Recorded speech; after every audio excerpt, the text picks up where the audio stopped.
പോലീസിനെയും ആഭ്യന്തരമന്ത്രി രമേശ് ചെന്നിത്തലയും പോലും വെല്ലുവിളിച്ച അർജുൻ ആയങ്കിയാണ് ഇപ്പോൾ വാർത്തകളിൽ വൈറൽ. ഒരു കാലത്ത് CPMന്റെ സൈബർ പോരാളികളായി സോഷ്യൽ മീഡിയയിൽ നിറഞ്ഞു നിന്ന സംഘത്തിലെ പ്രധാനിയായ ആകാശ് തില്ലങ്കേരിയെ പോലും ഒരു പരിധിവരെ വരുതിയിലാക്കാൻ CPMന് സാധിച്ചെങ്കിൽ അക്കൂട്ടത്തിലെ മറ്റൊരാളായ അർജുൻ ആയങ്കി ഇപ്പോഴും മാഫിയ വഴികളിൽ ആർക്കും പിടികൊടുക്കാതെ തുടരുകയാണ്. കേരളത്തിലുടനീളം ആരാധക കൂട്ടമുള്ള ഇയാൾ നിലവിൽ വിവിധ കൊട്ടേഷൻ സ്വർണ്ണക്കടത്ത് കേസുകളിൽ പോലീസിന്റെ തിരച്ചിൽ പട്ടികയിലുള്ള പ്രധാനിയാണ്. കഴിഞ്ഞ ദിവസമാണ് ഒളിവിൽ കഴിയുന്നതിനിടെ ഇയാൾ പോലീസിനെ വെല്ലുവിളിച്ച് രംഗത്തെത്തിയത്. കീഴടങ്ങില്ലെന്നും പറ്റുമെങ്കിൽ വന്ന് പിടികൂടൂ എന്നായിരുന്നു ആ വെല്ലുവിളി. ഇതിന് മറുപടിയുമായി ആഭ്യന്തരമന്ത്രി രമേശ് ചെന്നിത്തല എത്തി. പോലീസിനെ വെല്ലുവിളിച്ചയാൾക്ക് ഇനി എന്താണ് വരാൻ പോകുന്നതെന്ന് നോക്കിക്കോളൂ എന്നായിരുന്നു ചെന്നിത്തലയുടെ മറുപടി. പിന്നാലെ വീണ്ടും ആയങ്കി എത്തി. തനിക്കെതിരെയുള്ള കേസ് അന്വേഷിച്ച ശേഷം താൻ നിരപരാധിയെങ്കിൽ കള്ളക്കേസെടുത്ത് അധികാര ദുർവിനിയോഗം ചെയ്ത CI പ്രശാന്തിനെതിരെ നടപടിയെടുക്കാനായിരുന്നു ചെന്നിത്തലയോട് വെല്ലുവിളി. എന്തായാലും അതോടെ ക്ഷമ നശിച്ച ചെന്നിത്തല എത്രയും വേഗം ഇയാളെ പിടികൂടണമെന്ന് ഉത്തരവിട്ടിരിക്കുകയാണ്.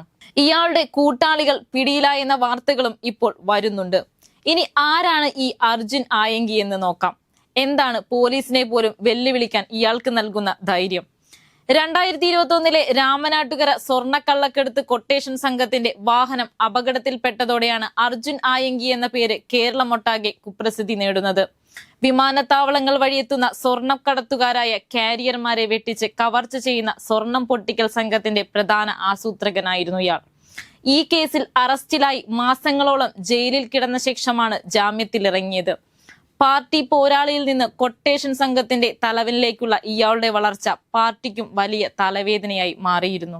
ഒരു വശത്ത് പാർട്ടി ബന്ധം ഉപേക്ഷിച്ച ശേഷവും ഇടതുപക്ഷ സൈബർ സ്പേസുകളിൽ വൻ സ്വാധീനം നിലനിർത്തുകയും മറുവശത്ത് കൊട്ടേഷൻ സ്വർണം പൊട്ടിക്കൽ മാഫിയകളുടെ ഇടനിലക്കാരനായി മാറുകയുമാണ് ആയങ്കി ചെയ്തത്. എന്നാൽ ജാമ്യത്തിലിറങ്ങിയ ശേഷവും തനിക്ക് ചുറ്റുമുള്ള കൊട്ടേഷൻ ശൃംഖലയെ ഉപേക്ഷിക്കാൻ ആയങ്കി തയ്യാറായില്ല. ഉമ്മർകോയ എന്നാളുമായി ചേർന്ന് ദുബായിൽ നിന്ന് കരിപ്പൂർ വിമാനത്താവളം വഴി കടത്താൻ ശ്രമിച്ച 975 ഗ്രാം സ്വർണം തട്ടിയെടുക്കാൻ ശ്രമിച്ച കേസ് വീണ്ടും ഇയാൾക്കെതിരെ ഉയർന്നു വന്നു. DYFI അഴീക്കോട് കപ്പക്കടവ് യൂണിറ്റ് സെക്രട്ടറിയായാണ് അർജുൻ ആയങ്കി രാഷ്ട്രീയ ജീവിതം ആരംഭിക്കുന്നത്.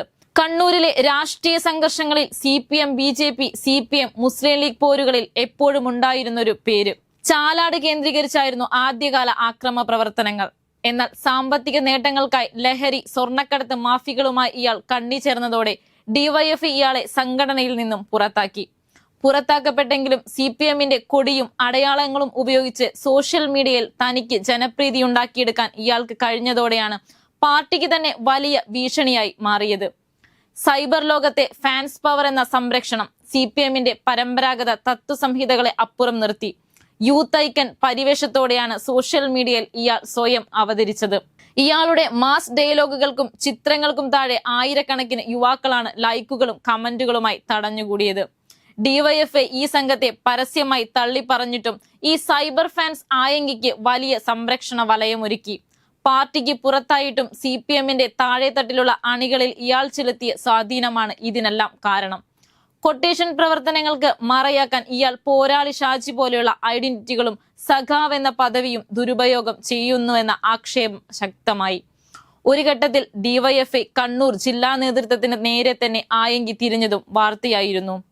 DYFI ജില്ലാ നേതാക്കൾക്കെതിരെ സോഷ്യൽ മീഡിയയിലൂടെ അപവാദ പ്രചരണം നടത്തിയെന്ന പരാതിയുമായി അന്ന് കണ്ണൂർ ജില്ലാ സെക്രട്ടറിയായിരുന്ന M ഷാജറിനെ പോലീസ് കമ്മീഷണറെ സമീപിക്കേണ്ടി വന്നു. മനു തോമസ് ഉൾപ്പെടെയുള്ള നേതാക്കൾക്കെതിരെ വ്യക്തിഹത്യ നടത്തുന്ന തരത്തിലേക്ക് ആയങ്കിയുടെ സൈബർ ആക്രമണം വളർന്നു. അർജുൻ ആയങ്കിയും ആകാശ് തില്ലങ്കേരിയും അടങ്ങുന്ന സംഘം കൊടും ക്രിമിനലുകളാണെന്നും DYFIയുടെ പ്രാഥമിക അംഗത്വം പോലുമില്ലാത്ത ഇവരുമായി സംഘടനയ്ക്ക് ബന്ധമില്ലെന്നും അന്ന് സംസ്ഥാന പ്രസിഡന്റ് S സതീഷ് പരസ്യമായി പ്രഖ്യാപിച്ചു. മുൻപ് കേസിൽ പ്രതിയായപ്പോൾ കൊണ്ടോട്ടി പോലീസ് രഹസ്യ വിവരത്തിന്റെ അടിസ്ഥാനത്തിൽ അർദ്ധരാത്രിയിൽ ഒളിവ് സങ്കേതത്തിൽ നിന്നും പൊക്കിയിരുന്നു. പാർട്ടി തള്ളിപ്പറഞ്ഞെങ്കിലും പാർട്ടി ഗ്രാമങ്ങൾ ഇയാൾക്ക് സംരക്ഷണം ഒരുക്കുന്നുവെന്ന ആക്ഷേപം അന്ന് പ്രതിപക്ഷം ഉയർത്തിയിരുന്നു. എന്നാൽ നിലവിലെ പുതിയ സാഹചര്യത്തിലും ആയങ്കി പോലീസിന്റെയും രഹസ്യാന്വേഷണ വിഭാഗത്തിന്റെയും കണ്ണുവെട്ടിച്ച് സോഷ്യൽ മീഡിയയിൽ സജീവമായതാണ് ആഭ്യന്തര വകുപ്പിന് തന്നെ തലവേദനയായിരിക്കുന്നത്. പഴയ കേസുകളുടെ ജാമ്യ വ്യവസ്ഥകൾ ലംഘിച്ചതും പുതിയ കൊട്ടേഷൻ കേസ് രജിസ്റ്റർ ചെയ്തതുമാണ് ഇയാൾക്ക് തിരിച്ചടിയായത്. കാപ്പ ചുമത്താനുള്ള നീക്കങ്ങളിൽ നിന്ന് മുൻപ് ഇയാൾ രക്ഷപ്പെട്ടിരുന്നെങ്കിലും ഇത്തവണ പോലീസും രണ്ടും കൽപ്പിച്ചു തന്നെയാണ്.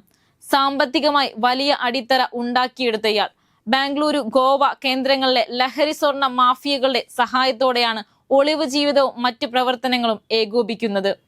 ഇയാളുടെയും കൂട്ടാളികളുടെയും വാട്സപ്പ് സന്ദേശങ്ങളും സോഷ്യൽ മീഡിയ അക്കൗണ്ടുകളും സൈബർ സെൽ നിരീക്ഷിക്കുന്നുണ്ട്. ഉപയോഗിക്കുന്ന UPI അക്കൗണ്ടുകളും ബിനാമി ബാങ്ക് ഇടപാടുകളും മരവിപ്പിക്കാനുള്ള നടപടികൾ ആരംഭിച്ചിട്ടുണ്ട്. ലഹരി സ്വർണ്ണക്കടത്ത് മാഫിയകളിൽ നിന്ന് ഇയാൾക്ക് ലഭിച്ച പണം എങ്ങോട്ടാണ് ഒഴുകിയതെന്ന് പോലീസ് പരിശോധിക്കുന്നു. ഇയാളുടെ ഏറ്റവും അടുത്ത കൂട്ടാളികളെ ചോദ്യം ചെയ്തതിലൂടെ ഒളിവ് സങ്കേതങ്ങളെക്കുറിച്ച് നിർണായക വിവരങ്ങൾ പോലീസിന് ലഭിച്ചതായാണ് സൂചന. അർജുൻ ആയങ്കിക്കായി സംസ്ഥാനത്തിനകത്തും പുറത്തുമായി തെരച്ചിൽ ശക്തമാക്കിയിരിക്കുകയാണ് അന്വേഷണ സംഘം. ആയങ്കി വീണ്ടും അറസ്റ്റിലായാൽ കണ്ണൂരിലെ കൊട്ടേഷൻ ബന്ധങ്ങളുടെയും അതിർത്തി കടന്നുള്ള സ്വർണ്ണക്കടത്ത് മാഫിയകളുടെയും ഞെട്ടിക്കുന്ന വിവരങ്ങൾ പുറത്തുവരുമെന്നാണ് കരുതുന്നത്. കേവലം ഒരു കൊട്ടേഷൻ പ്രതി എന്നതിനപ്പുറം മുതിർന്ന രാഷ്ട്രീയ നേതാക്കളെ പോലും പരസ്യമായി ആക്ഷേപിക്കാനും വെല്ലുവിളിക്കാനും അർജുൻ ആയങ്കി മടിച്ചില്ല. തന്നെ തൊടാൻ നിയമ സംവിധാനങ്ങൾക്ക് കഴിയില്ലെന്ന തരത്തിലാണ് ഇയാളുടെ വെല്ലുവിളികൾ. പഴയ കേസുകളിലെ ജാമ്യം റദ്ദാക്കാനും കാപ്പ നിയമപ്രകാരം നടപടികൾ കടുപ്പിക്കാനും പോലീസ് നീക്കം ആരംഭിച്ചിട്ടുണ്ട്. കേരളത്തിലെ പോലീസിനെ വെട്ടിച്ച് ഒളിവിൽ കഴിയാൻ ആയങ്കിക്ക് സാധിക്കുന്നത് ഇയാളുടെ അന്തർ സംസ്ഥാന ബന്ധങ്ങൾ കാരണമാണെന്ന് അന്വേഷണ സംഘം കരുതുന്നു. ബംഗളൂരു, ഗോവ കേന്ദ്രീകരിച്ചുള്ള ലഹരി സ്വർണ്ണക്കടത്ത് മാഫിയകളുടെ സഹായം ഇയാൾക്ക് ലഭിക്കുന്നുണ്ട്. വിദേശത്തുള്ള വൻകിട കള്ളക്കടത്തുകാരുമായി ഇയാൾക്ക് നേരിട്ട് ബന്ധമുണ്ടെന്ന വിവരവും പുറത്തുവരുന്നുണ്ട്. കാരിയർമാരിൽ നിന്ന് സ്വർണം തട്ടിയെടുക്കുന്ന സ്വർണം വിറ്റഴിക്കാൻ ഇയാൾക്ക് പ്രത്യേക സംവിധാനമുണ്ട്. ആയങ്കി ഉപയോഗിക്കുന്ന സോഷ്യൽ മീഡിയ അക്കൗണ്ടുകളും രഹസ്യ വാട്സപ്പ് ഗ്രൂപ്പുകളും സൈബർ സെൽ നിരീക്ഷിച്ചു വരികയാണ്. ഇയാൾ ഒളിവിലിരുന്ന് നടത്തുന്ന ഡിജിറ്റൽ ആശയവിനിമയങ്ങൾ പിന്തുടർന്നാണ് പോലീസ് മുന്നോട്ടു പോകുന്നത്. ആയങ്കി ഒളിവിലിരിക്കുന്ന കേന്ദ്രങ്ങളെക്കുറിച്ച് കൃത്യമായ സൂചനകൾ ലഭിച്ചിട്ടുണ്ടെന്നാണ് ഉന്നത പോലീസ് ഉദ്യോഗസ്ഥർ നൽകുന്ന വിവരം.